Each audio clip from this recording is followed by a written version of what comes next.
Hey, what is up, folks? Thank y'all for tuning back into the channel. I really appreciate it. Talk about something a little bit different today, but I think it's something that is useful and is really the process of how I go about choosing in my crankbait fishing, whether I'm going to go with a wooden crankbait or plastic crankbait. I don't know how much this is thought about or talked about, but if you're someone who likes to fish crankbaits or you're just getting into crankbait fishing, it's really an important part of the choice to me as to which bait I'm going to choose and why I'm going to choose it.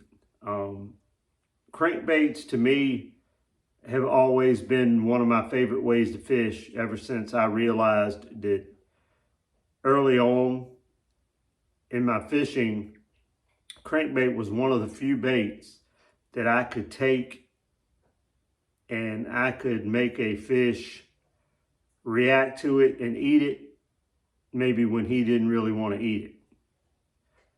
Maybe by the angle of the cast, how quickly I retrieved it. You just keep putting that bait on a piece of cover and you could get him to react to it and eat it when you couldn't always do that with other baits. Now, having said that, there's a lot of people that don't like fishing crankbaits. You can stay hung up a lot with them.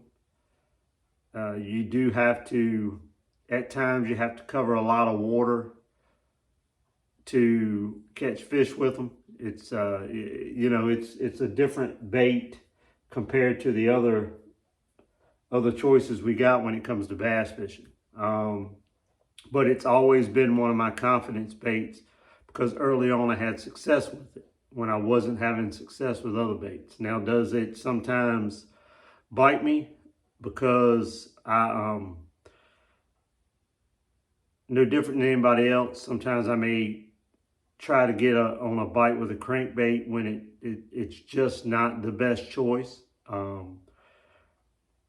It's a good search tool for finding fish. If you're fishing somewhere new, it's a way to cover water until you find them, and then you can slow down and maybe fish with something else. But to me, it's the first kind of bite that I look for everywhere I go. Whether I'm fishing for the fun of it, just a day on the water when, to get away and just be doing something I like to do, or whether I'm going somewhere to practice for a tournament I may be fishing in. If I can figure out a way to get a crankbait bite first, that's what I'm going to do. It's a way to tell really fast if you're around fish, if there's fish in the area. One of the first things I'll do, for instance, is I'll go, if it's a body of water that I've fished before, I'm relatively comfortable with and feel like I know the lake or the river pretty good, I will start fishing areas where I've caught them before, and I will look for bait. That's one of the first things I'll do is I'll look for bait, especially now that we're going into the fall. Bait, it's like they say, find the bait, you'll find the bass. That's not just true in the fall. That's true just about any time. A lot of times with crankbait fishing, you're going to really look for the bait, but also the depth that the bait is at. That's when when the electronics on your boat, and you can have the basic electronics and do that. You can have 2D sonar. You can just have I think Garmin has what they call down view, which is a real good clear image of the bottom, and you can see if there's bass or other fish around the bait. If I see bait, that's good. If I see bait with the dots or the arches behind it or underneath it or around it, that's even better. And if I'm seeing the streaks like you see on your 2D sonar, that's usually something that I really know that I'm around bait and there's active fish around it that's probably feeding on it. But I want to go into why I choose the crankbaits that I choose. Now, there's advantages to both, to plastic and to wooden crankbaits. As far as one of the things I think that people choose a plastic crankbait over a wooden crankbait is the durability, supposedly, and I guess there is some truth to that. Plastic crankbaits probably are more durable over time than the wooden crankbaits are. A lot of that goes back to, how good the wooden baits are constructed, and because now I only primarily use two different companies, two different brands of balsa baits. That's the Black Label, you've heard me talk about several times, and PH Custom Lures. I use those. No affiliation with either one, except for the fact that I spend my money on them, just like you would, So wooden baits are a little more pricey, and that's part of that deal. Is it's a little bit different process and more time consuming, I think, to make balsa baits than it is to make the plastic baits.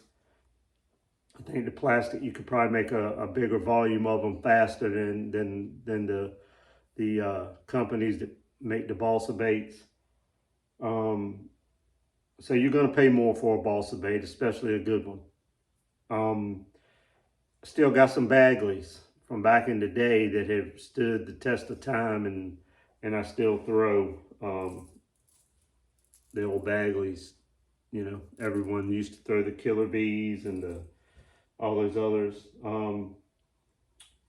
But the wooden baits have their time, and the plastic have their time.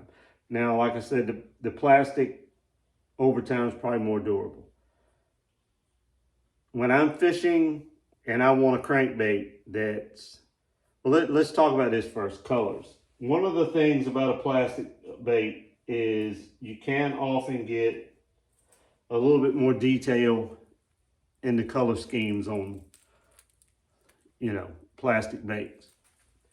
The balsa baits, though, have come a long way with color as well. Especially, like I said, Black Label has some of the best colors in a balsa wooden crankbait that I've ever seen. Now, I ain't saying this is just my opinion, and I buy a lot of them and I use a lot of them. So, but them and their color schemes and stuff are pretty good. Plastic, it looks as though, because they're more mass produced, and it seems like they come out with a better color scheme with plastic baits than they do balsa bait. I'll just leave it at that. So color, sometimes I choose a plastic bait just because of the color. And it depends on the watercolor and the size and the color of the forage as well. That plays a part in it. Whether I want to rattle or don't want to rattle. Fishing pressure. Let's talk about fishing pressure for a second. The last several years, I find myself going to more and more often going to a bait with no rattle in it. And it's because of fishing pressure. There's so many more people fishing nowadays than it used to be. The water's so much more crowded, and the fish see so many more baits. And even now with the new electronics technology, forward-facing sonar and all that stuff, there really almost is no place for fish to hide anymore. Especially now that everyone's figured out with that technology that there's so many more fish out in the middle and out in a part of the lake and the river that none of us really spent a lot of time fishing up until about 3 or 4 or 5 years ago. So all the fish are seeing more pressure now. It's causing the fish to move more. And I really think they move a lot more than what we ever thought they did. And I'll go with a non-rattling bait for that reason. It's a more natural presentation, and it's just something that I've seen and I've gotten a lot more confidence in the last 4 or 5 years as a non-rattling crankbait, plastic or wood. Now, there aren't a lot of wooden crankbaits with rattles in them to begin with. There are some. This is one Black Label makes, and it has a very faint rattle in it. But the rattles in a wooden crankbait are nowhere near as loud as, say, the rattles in a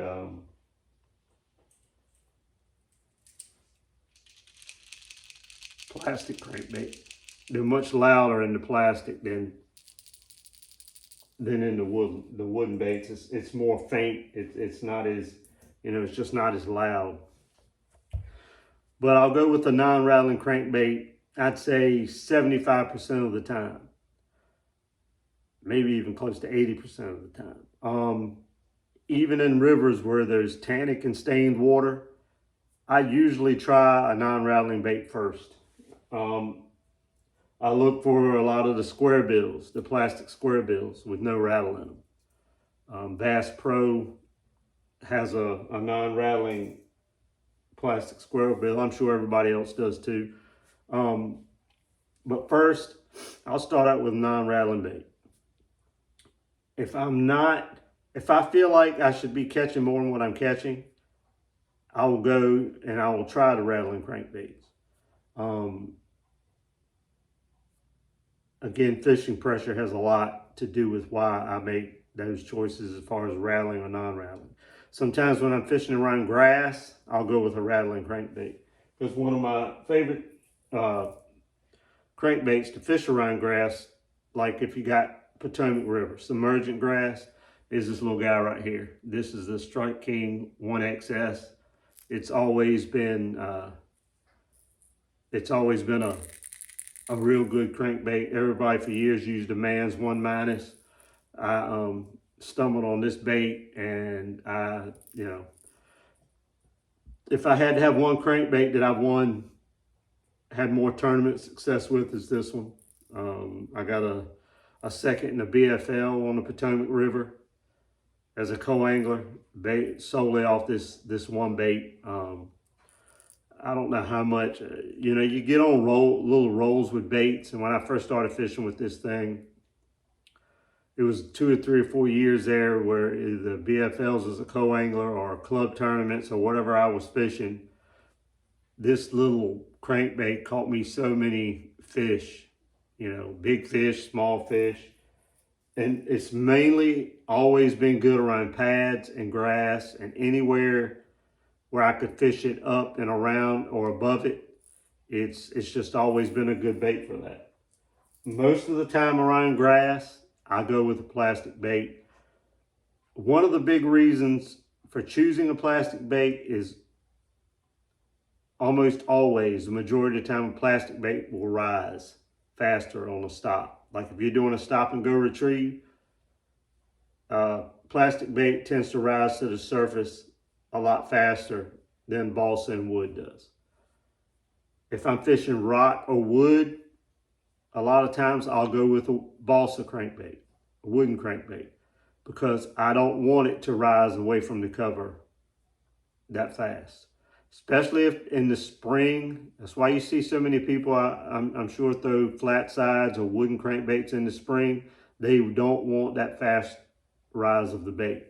They want that bait to stay down in the rock, around the stump, around the laydown. You can walk a wooden crankbait through rock and through wood and keep it tighter to the cover. You kind of get a feel for it. It's something that a lot of people, don't have the patience to do, but you can worm a crankbait through a laydown, around stumps, on a flat. You can do it with rock, on riprap and stuff, and you can catch some good fish that way.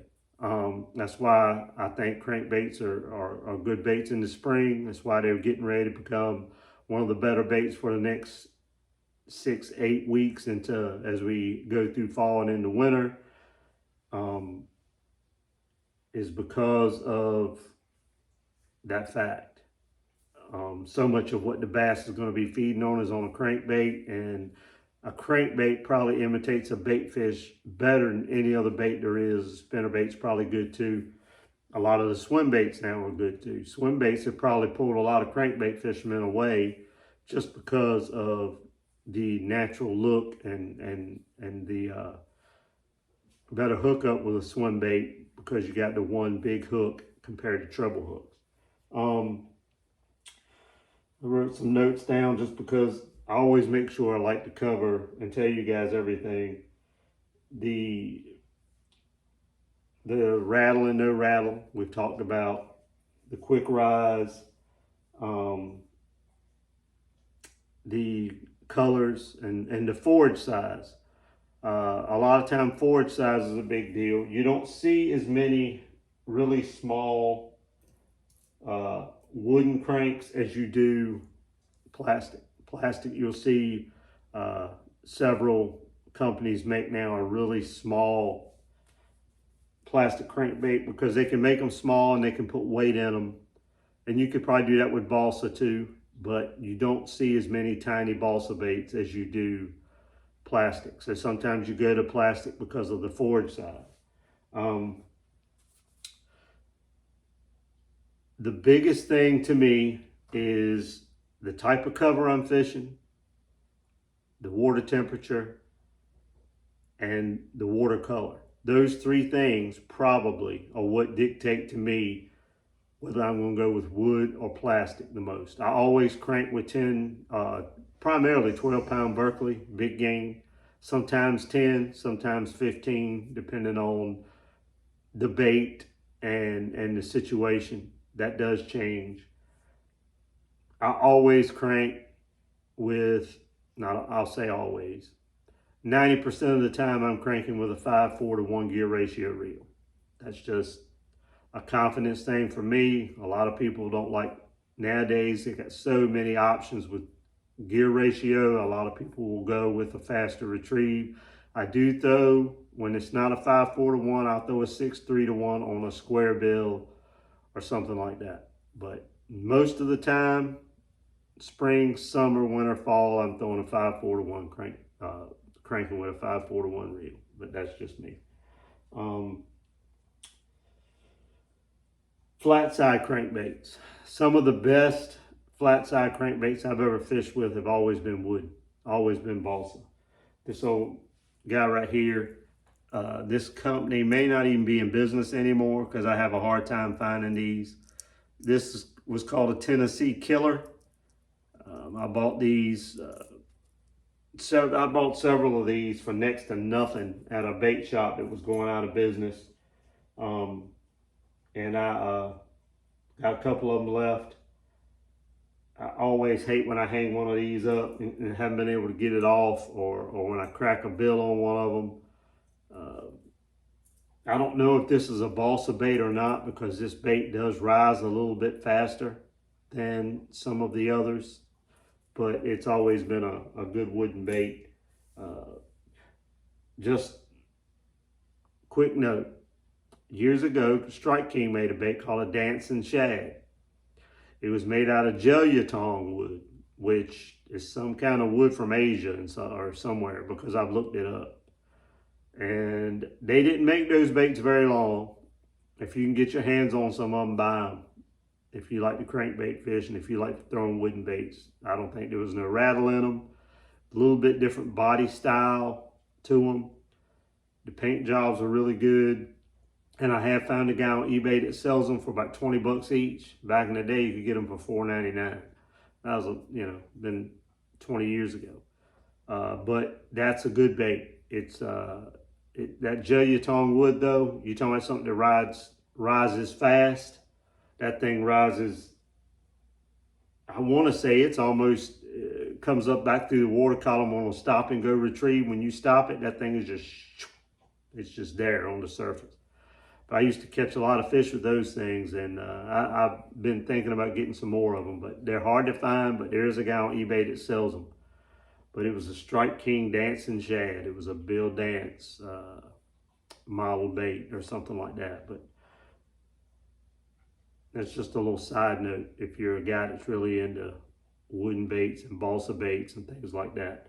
And the Bagleys, they'll still catch fish. Don't get me wrong. Bagleys is still a good bait. Rapala is, most of their baits are wood made out of balsa, you know, the DT series.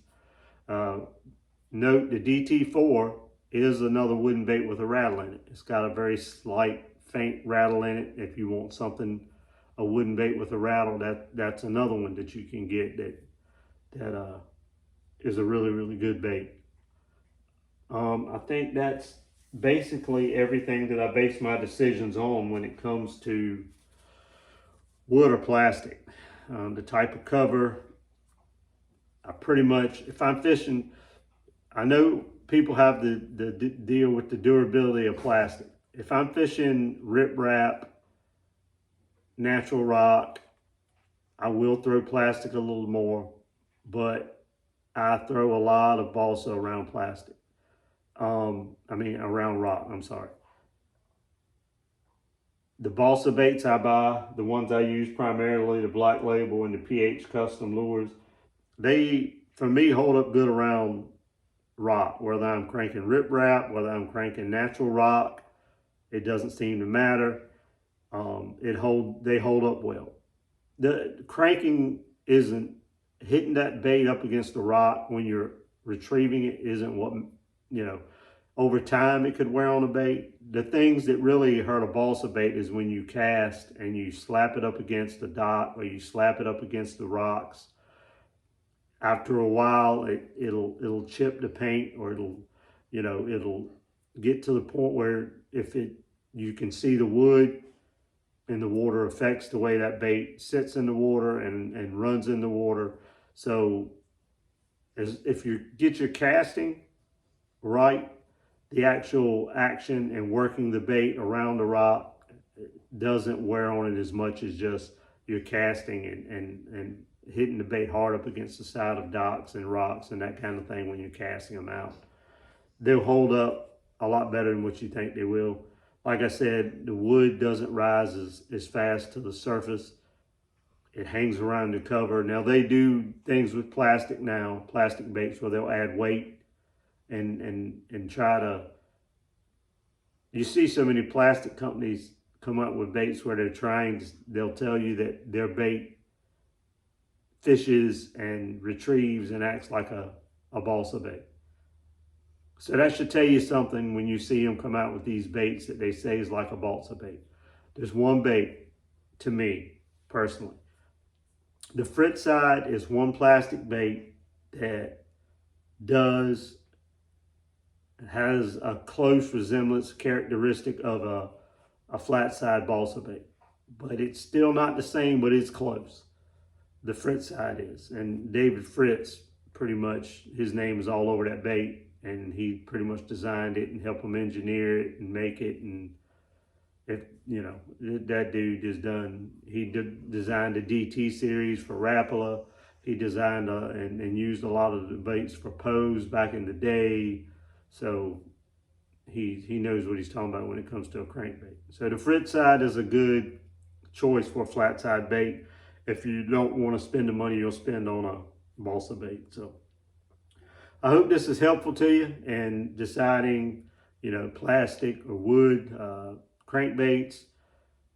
If you're not a crankbait fisherman, this video won't mean a thing to you. I get it.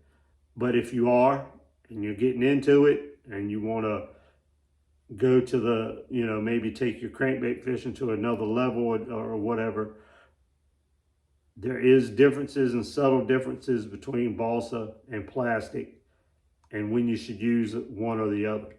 And I hope this video has helped you with that. I appreciate you guys watching. Appreciate everyone that has subscribed to the channel, and thank you to all you guys who have sent me pictures of recent catches you've had, comments, questions, feedback on any of the videos I've done and what I've talked about. Keep that stuff coming. I love it. I try to reply just as fast as I can. I think you'd see that. And if you haven't subscribed to the channel, I would ask that you consider subscribing and share the videos. Like the videos. All this stuff helps the channel, helps it grow. And there's even new options at the bottom of the videos now where you can hype a video if it gets a certain amount of hypes. I don't know how it affects it with the algorithm and all that, but I try not to get into all that stuff too much. I just know that as the channel has grown, YouTube contacts me and tells me different ways that I can maybe get things to help the channel and boost the channel. I've seen, just little things that they have contacted me in emails they've sent me that have told me these little things now that are options that can help a video and how its performance on the YouTube channel, the algorithm and all that. If you subscribe, it helps the channel. I guess that's the easy way to, easy way to put it. So thanks for watching. I'll be back soon with another video. Hopefully going to do more on the water stuff. But I do appreciate all of you. Thanks for watching my channel. Thanks for watching my videos. Thanks for the feedback. And some of you have asked for videos on certain topics. I will get to those. I've kind of got a layout of how I do my videos, and I've got some already made that I have to edit, and I've got, it's more to this than what it looks like. But I haven't forgotten about you. I know what some of you have asked me to do videos on, and I'll get around to them. So thanks for watching. I'll see you guys on the next video, and have a good one. Go catch some fish.